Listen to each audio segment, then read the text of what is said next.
Entos titip arisan mboten? Oh, nggih. Oh, titip. Oh, nggih pun tak mriku. Nggih. Lah Mbak Retno. Oh, lagi nih tak golek. Mbak Retno, sida titip ora arisan?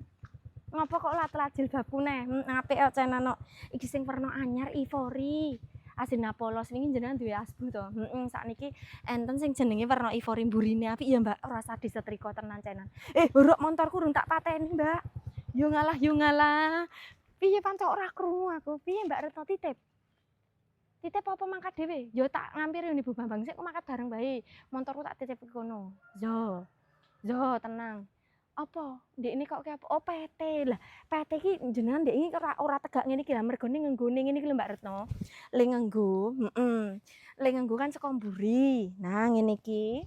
Terus nah iki nek pas PT, engko nek gegeden mbok jarum pentul kayak mriki to. Nah, terus ikine tengahe digawe runcing ben kelihatan simetris karo oval kuwi rumuse kepengin tak kandhani kok ora mudeng-mudeng. Heeh, ya wis nek no. Ya dhisik, Bu, monggo. Nggih, ra sida titip, Bu, nggih. Lho iki lho Mbak, sing ditekokke Retno Rembuk niki. Lho iki deloken. Ya iki ajrena Ivory warna kulit banget ayu ya, resik ya. Dino iki aku arep arisan. Tampilane simpel namun elegan. Wis gek kono, aku arep mangkat